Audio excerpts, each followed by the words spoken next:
The phone call I received that morning lasted less than 30 seconds, but those 30 seconds changed the way I looked at my own family forever. "Mr. Brooks, I believe you need to come here as soon as possible. I have something that belonged to your father." My name is Ethan Brooks, and I was 41 years old when I received that unexpected call from a stranger who knew a piece of my family's history that I thought was gone forever. My father, David Brooks, had passed away 2 years earlier, and since that day, I had tried my best to honor everything he left behind. He was not a wealthy man, but he believed certain things were worth more than money. One of those things was a Rolex watch he had owned for nearly 30 years. It was not just an expensive watch. To me, it represented every early morning he spent working, every sacrifice he made for our family, and every lesson he taught me about responsibility and patience. After my father passed, the Rolex became one of the few personal items I kept close. I remembered him wearing it during family dinners, holidays, and important moments throughout my childhood. He always told me, "A person's value is never measured by what they own, but by what they do with what they have." That sentence stayed with me long after he was gone. When my father died, his belongings were divided between me, my stepmother Carol, and my stepbrother Ryan. I never expected conflict because I believed family memories mattered more than possessions. Carol had always been polite toward me, although our relationship had never been as close as the one I shared with my father. Ryan and I were different in almost every way. I worked hard, planned carefully, and preferred stability. Ryan was more impulsive and always believed the next opportunity would solve every problem. Still, he was my brother, and I wanted to believe he had good intentions. That morning, I was sitting in my home office reviewing paperwork when my phone rang. The number was unfamiliar, so I almost ignored it. Something made me answer. "Hello, is this Ethan Brooks?" the man asked. "Yes, speaking. My name is Frank Miller. I own Miller's Pawn and Estate Shop downtown. I am calling because someone recently brought in a Rolex watch, and there is something about it that concerns me." My first reaction was confusion. Why would a pawn shop owner be calling me about a watch? There was a short pause before he answered. "Because the engraving on the back has your father's name." I immediately stopped moving. My father's Rolex had a small engraving hidden beneath the clasp. It was something only our family knew about. I stood from my chair and looked out the window, trying to understand what I had just heard. "Who brought it in?" I asked. Frank hesitated. "I think you should come here and see it yourself." That answer made my concern grow. I grabbed my keys and drove across town, replaying every possibility in my mind. Maybe there was some mistake. Maybe another watch had the same engraving. Maybe I was misunderstanding the situation. But deep down, I already knew something was wrong. When I arrived at the shop, Frank greeted me near the counter. He was an older man with silver hair and a calm expression, the kind of person who seemed to understand the importance of what he was about to reveal. Without saying much, he opened a small display case. Inside was a familiar watch resting on a dark velvet cushion. The moment I saw it, I knew. It was my father's Rolex. The same scratches, the same engraving, the same watch I had watched him wear for decades. I looked at Frank, unable to speak. Then he quietly said the words I never expected to hear. "Mr. Brooks, the person who sold this watch told me it belonged to his family. But something about the story did not feel right." My heart sank as I looked again at the watch that carried my father's memory. Then Frank placed a receipt on the counter. I read the name written across the top, and every question I had suddenly became much harder to answer. The name was Ryan Brooks. I stared at Ryan's name on the receipt for what felt like an eternity.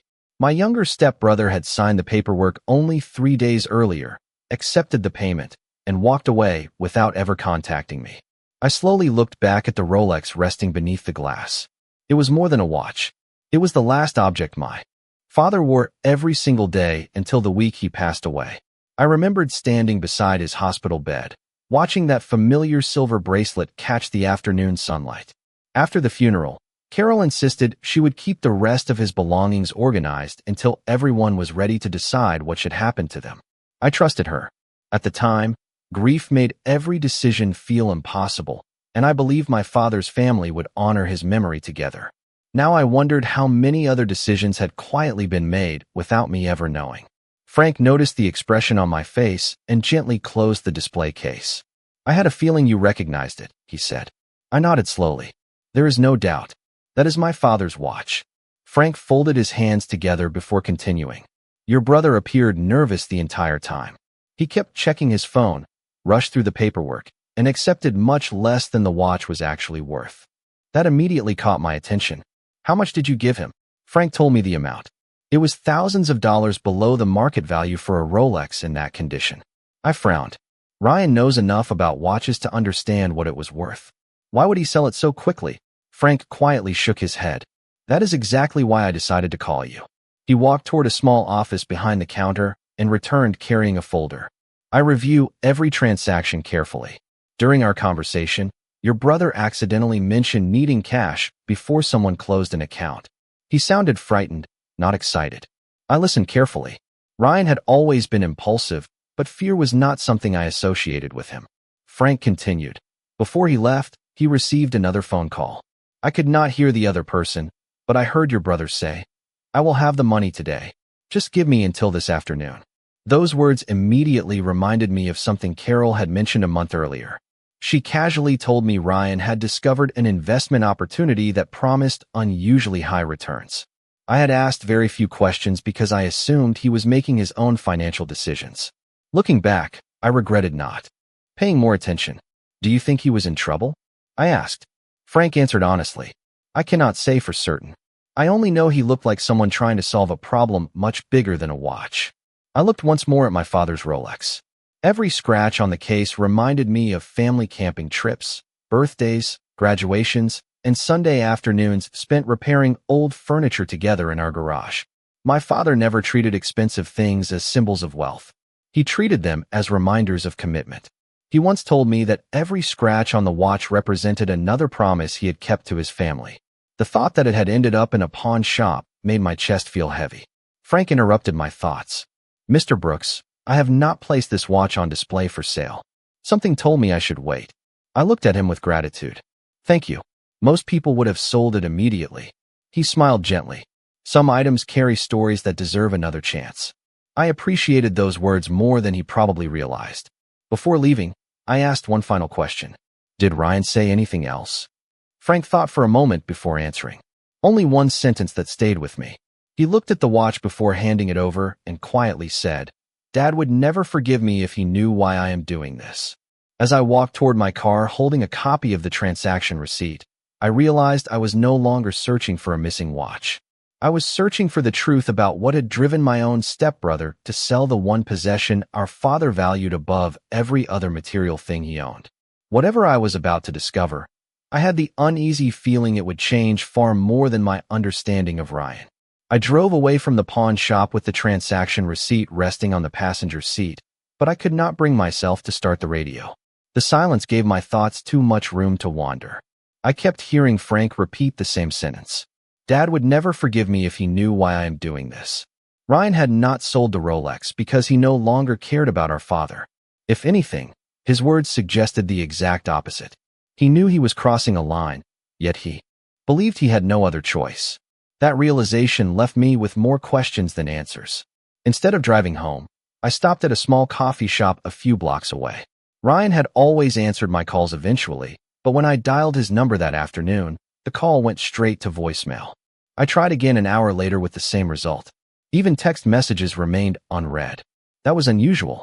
Ryan was not the type to disappear completely unless something serious had happened. As I sat there reviewing everything I knew, another memory came back to me. About 6 weeks earlier, Carol had mentioned that Ryan had become involved with a financial consulting group that promised extraordinary investment opportunities. I remembered laughing and telling Ryan during a family dinner that if something sounded too good to be true, it usually was. Ryan smiled confidently and replied that the world belonged to people willing to take risks. At the time, Carol defended him by saying every successful person had once taken a chance. I decided not to argue because it was his money and his decision. Looking back now, I wished I had pressed harder. Late that afternoon, I drove to Carol's house. Her car was in the driveway, and she answered the door after only a few seconds. She smiled at first, but her expression changed the moment she saw my face. Ethan, what is wrong? She asked. I stepped inside without raising my voice. Where's Ryan? She hesitated before answering. He has been busy the last few days. I slowly placed the pawn shop receipt on the kitchen counter between us. Carol looked down, and the color drained from her face. She recognized Ryan's signature immediately. For several seconds, she said nothing. Finally, she whispered, "Where did you get this?" "From the pawn shop where Ryan sold Dad's Rolex." She closed her eyes and lowered herself into a chair. I had expected denial, confusion, maybe even anger. Instead, I saw exhaustion. "Carol," I said quietly, "please tell me you did not know about this." She covered her face with both hands before answering. I knew he was desperate for money. I did not know he had taken the watch until yesterday. My disappointment grew heavier. "Yesterday?" She nodded slowly.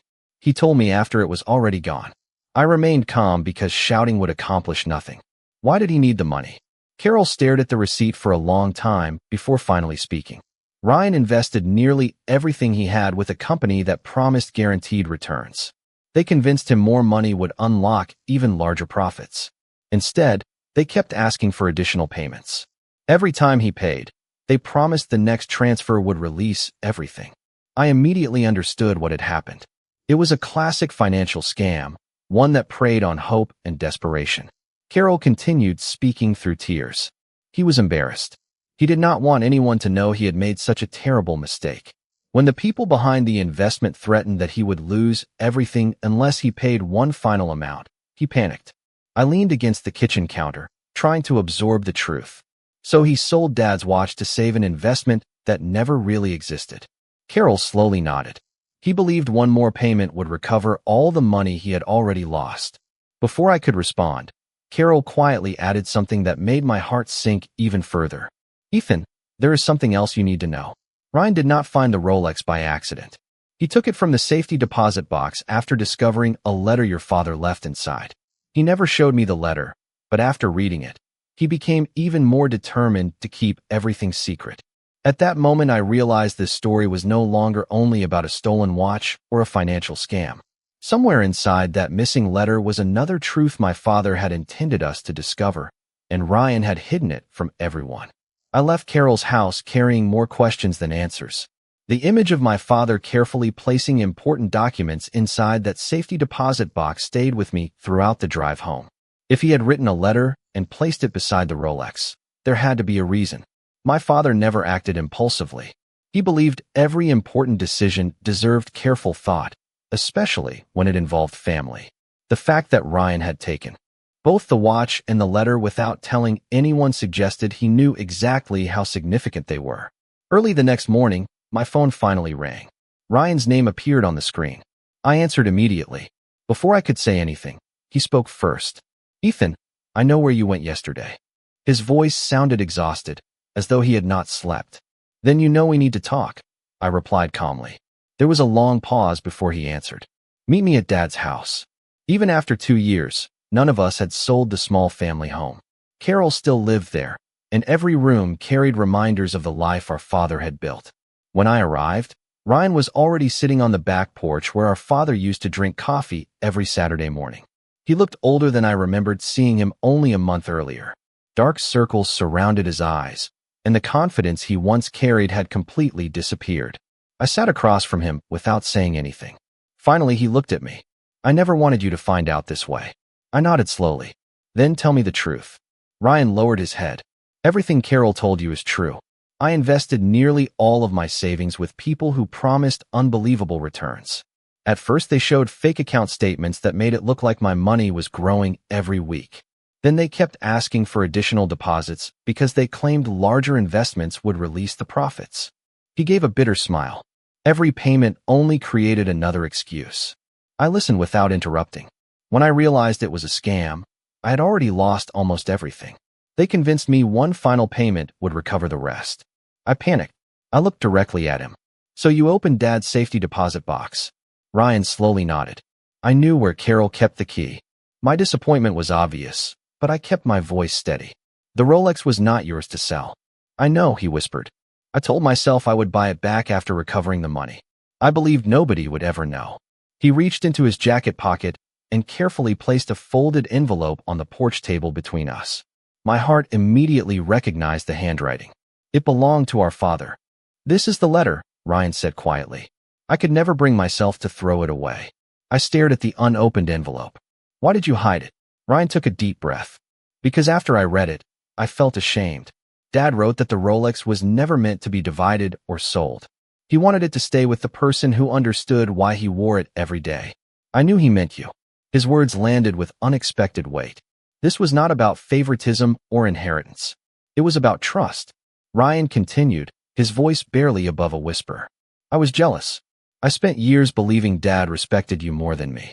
Reading that letter only made me feel worse.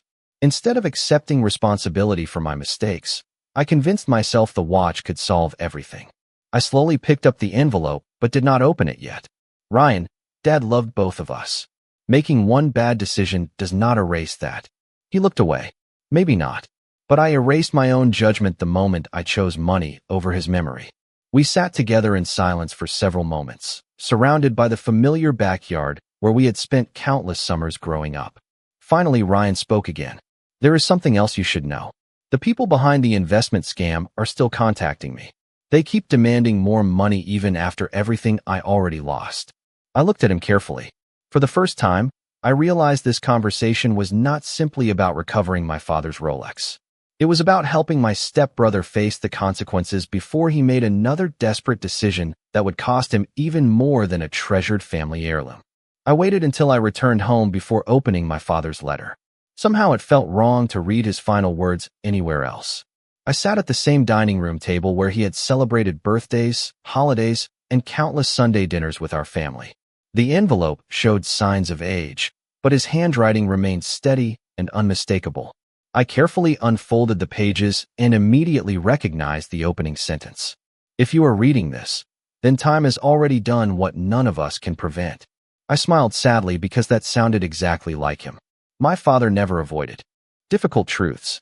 Instead, he accepted them with quiet grace. As I continued reading, it became clear that he had written the letter during the final months of his illness. He spoke about gratitude, responsibility, and the importance of keeping a family together even when disagreements seemed impossible to overcome. Then he began writing about the Rolex. This watch has measured more than hours. It measured every promise I worked to keep.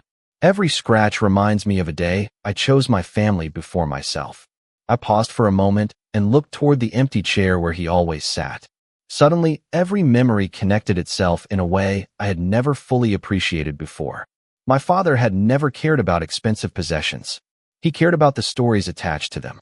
The Rolex represented decades of honest work, missed vacations, extra shifts, and sacrifices that allowed Ryan and me to grow up without worrying about whether we would have enough. I continued reading.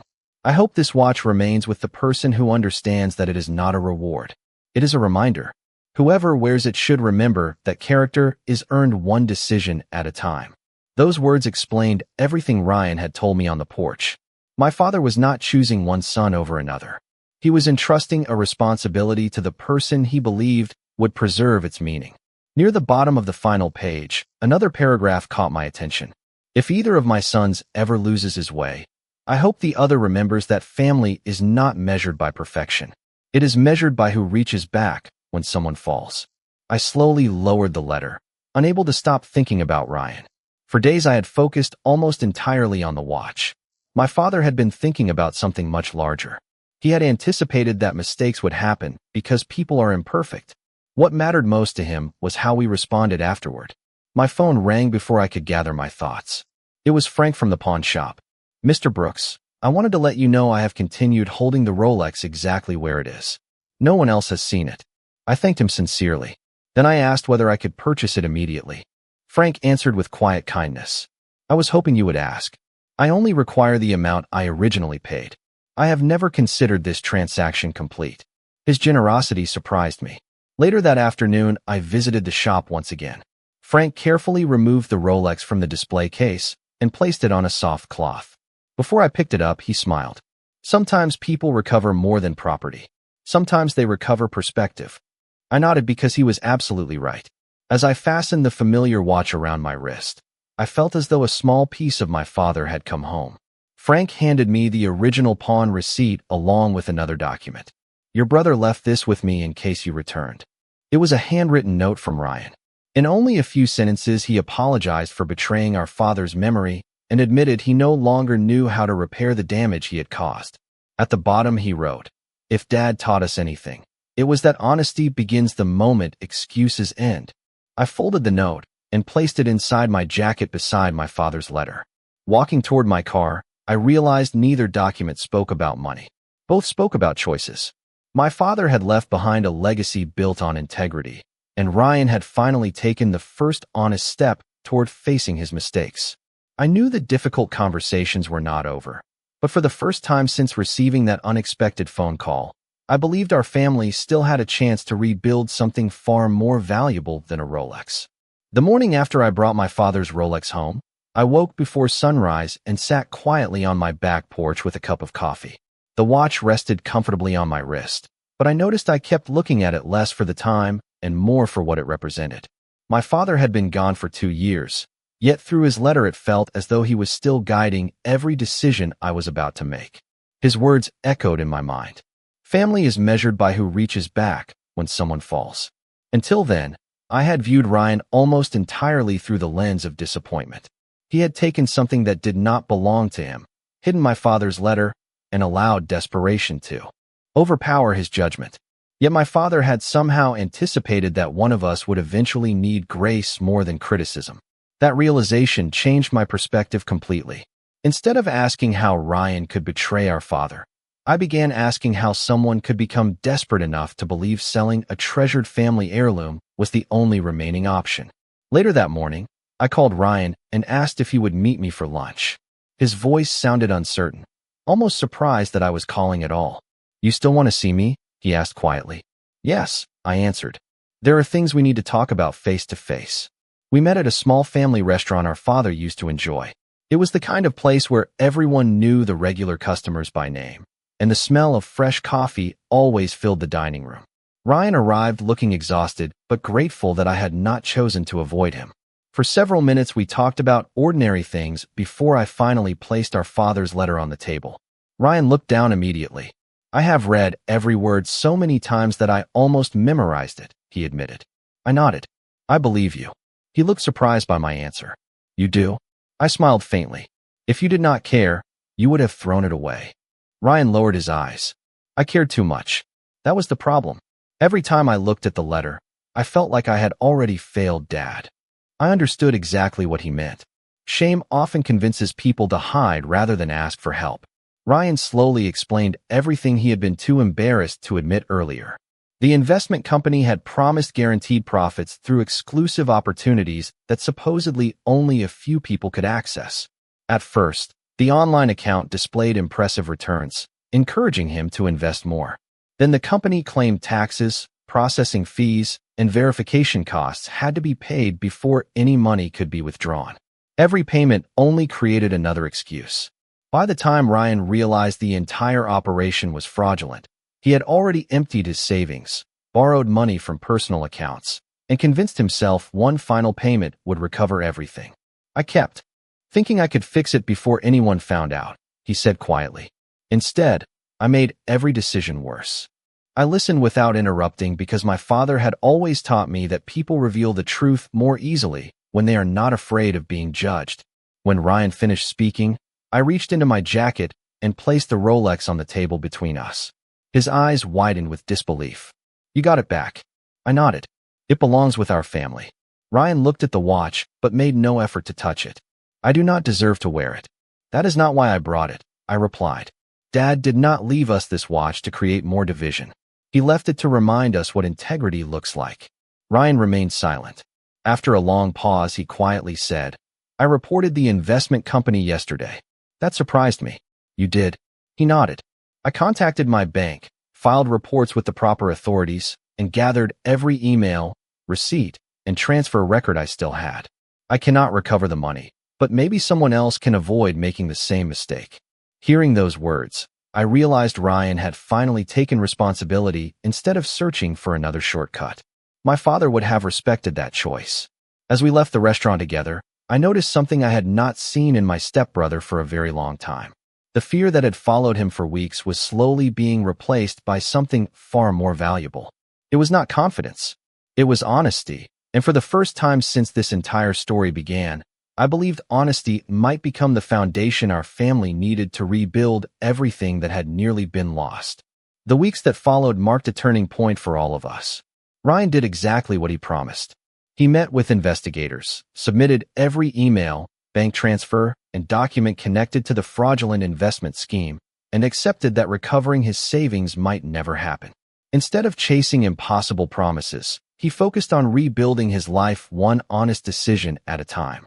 Watching that transformation reminded me of something my father often said whenever I made mistakes as a teenager. Character is not revealed when life is easy. It is revealed the moment you decide what kind of person you will become after making the wrong choice. Those words suddenly carried more meaning than ever before. One Saturday afternoon, Carol invited both of us to the family house for lunch. It was the first time we had all sat together since everything surrounding the Rolex had come to light. The atmosphere felt uncertain at first.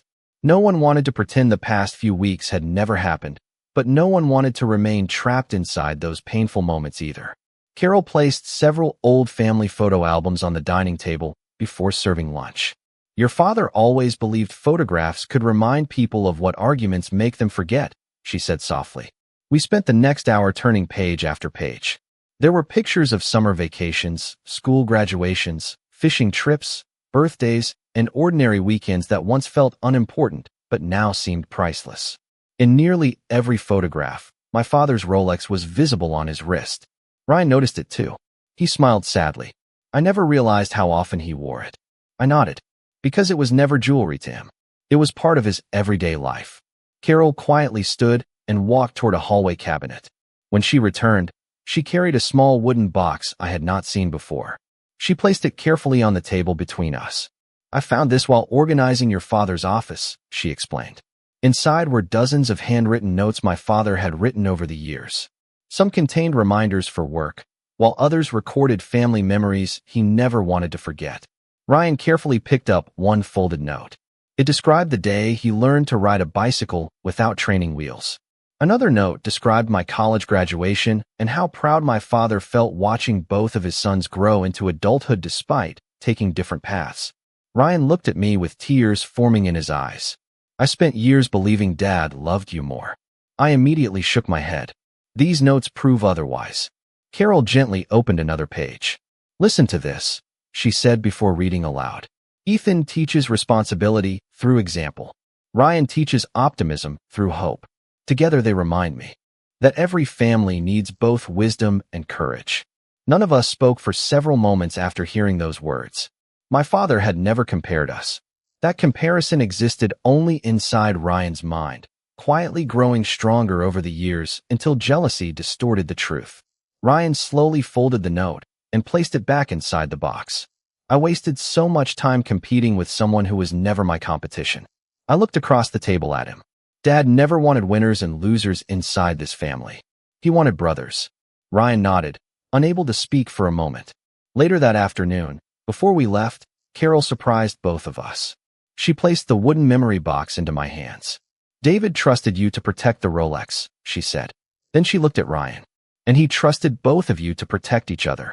Ryan smiled and gently rested his hand on the box for a brief moment. I cannot change what I did, he said quietly. But I can spend the rest of my life making sure Dad's legacy is remembered for the right reasons. As we walked outside together, I realized our family had finally stopped arguing about a watch. We had started talking about the values behind it. The Rolex had survived because it was made from strong materials, but my father's true legacy had survived because it was built on honesty, forgiveness, and the willingness to give people another chance after they admitted their mistakes. Those lessons would prove even more valuable in the months ahead, when an unexpected letter from investigators would reveal that our family's difficult experience had quietly helped protect dozens of other families from falling into the very same scam.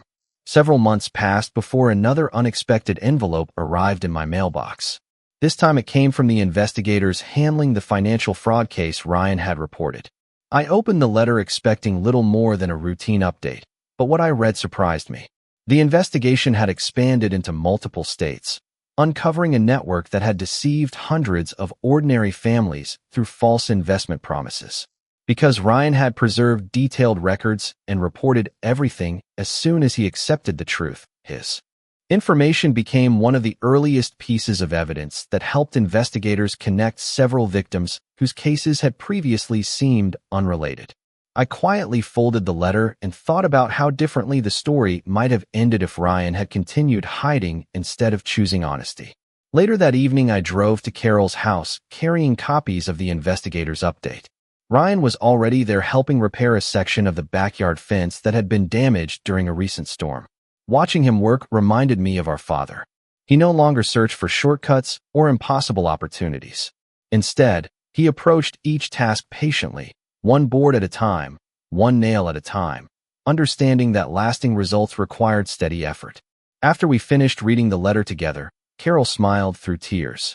Your father always believed that admitting a mistake was the first step toward protecting someone else from making the same one. Ryan nodded quietly. I cannot recover everything I lost, but at least something good came from telling the truth. During the weeks that followed, Ryan received invitations from a local community center and several neighborhood organizations asking whether he would share his experience with others. At first, he refused. The embarrassment still weighed heavily on him. Eventually, I reminded him of something our father often said. Wisdom becomes valuable only after someone is willing to share it. Ryan agreed to speak at a small financial awareness meeting held at the public library. There were only a few dozen people in attendance, but every chair was filled. He stood before the audience without notes, openly describing how excitement slowly turned into fear, how pride prevented him from asking for help, and how one desperate decision led him to pawn our father's treasured Rolex. He never blamed anyone except himself for ignoring obvious warning signs. When the presentation ended, several people approached him privately to admit they had recently received similar investment offers. Some had been considering sending money that very week. Driving home afterward, Ryan looked at me and quietly said, "If one family avoids what happened to us, then speaking today was worth it." I smiled because I knew our father would have said exactly the same thing. A few days later, I invited Carol and Ryan to my house for dinner. After the meal, I brought out the wooden memory box, my father's letter, and the Rolex. We placed everything on the dining table together. The watch no longer represented conflict. Instead, it had become the object that forced us to confront hidden fears, misunderstandings, and old assumptions before rebuilding trust through honesty. Carol gently touched the wooden box. David would never have wanted this family divided over something he treasured. Ryan looked toward me before speaking. I know the Rolex belongs with you because Dad trusted you to protect what it represents. I will never question that again. I shook my head gently. The watch may stay with me, but Dad's legacy belongs to all of us. We spent the rest of the evening sorting through old photographs and handwritten notes, laughing at forgotten memories and telling stories that had not been shared in years. For the first time since my father's passing, the house felt peaceful instead of incomplete. Looking around the room, I realized that restoring a family's future rarely begins with replacing what was lost. It begins when every person chooses truth over pride, responsibility over excuses, and forgiveness over resentment. Those choices had slowly brought us back together, and although none of us could change the past, we had finally begun building a future worthy of the values my father spent his entire life teaching us. 1 year after I received that unforgettable phone call from the pawn shop, our family gathered once again in my father's backyard for a simple Sunday afternoon barbecue. Fully recovered, but something far more important had returned. He had regained his integrity, his relationships, and his peace of mind. Carol looked happier than she had in years. The constant worry she carried after my father's passing had finally been replaced by gratitude. Before lunch, she handed me a small wooden display case she had secretly commissioned months earlier. Inside was a simple plaque engraved with one sentence from my father's letter. Character is earned one decision at a time. Beneath the plaque rested the Rolex, protected behind clear glass whenever it was not being worn. Carol smiled gently. Your father would have wanted it displayed as a reminder, not hidden as a treasure. I quietly thanked her because I knew she understood its meaning better than ever before. After everyone finished eating, Ryan stood and cleared his throat. There is something I want to say. The backyard became completely silent. He looked around at all of us before speaking. A year ago, I believed money could solve every mistake I made. Instead, chasing money nearly cost me my family. Selling Dad's Rolex was the worst decision I have ever made. But hiding the truth was even worse. Thank you for giving me the chance to earn your trust again, instead of deciding I had lost it forever. No one applauded. No dramatic moment followed. Carol simply stood, hugged her son, and quietly whispered that their family had already begun healing the day he chose honesty over fear. I realized that forgiveness rarely arrives all at once. It grows slowly through consistent actions, patient conversations, and the willingness to become a better person every single day. A few weeks later, Ryan called to tell me he had accepted a position helping educate people about financial fraud through a nonprofit community organization. He said sharing his experience allowed him to transform his greatest mistake into something that protected others. I could not imagine a better way to honor everything our father believed about responsibility. As for me, I continued wearing the Rolex only on special family occasions. The rest of the time it remained inside the wooden display case beside my father's letter and memory box. Whenever young relatives visited, they always asked why an old watch received such special treatment. I never spoke about its price or its brand. Instead, I told them the story of a father who valued promises more than possessions, a brother who lost his way before finding the courage to tell the truth, and a family that discovered honesty could restore what money never could. Looking back now, I often think about how differently everything might have unfolded if Frank had simply placed the Rolex in his display window instead of making one thoughtful phone call. His kindness gave our family the opportunity to confront painful truths before they became permanent regrets. The watch eventually returned home, but that was never the greatest victory. The greatest victory was watching our family rediscover the values my father quietly lived every day. Every scratch on that Rolex still reminds me of the promises he kept during his lifetime. Every tick of its movement reminds me that time never stops, but every new day offers another chance to choose integrity over convenience, truth over fear, and family over pride. In the end, my father did not leave us his greatest legacy inside a safety deposit box. He left it inside the choices we continue making long after he is gone, proving that the most valuable inheritance any parent can leave behind is not measured by wealth, but by the character their family carries into the future.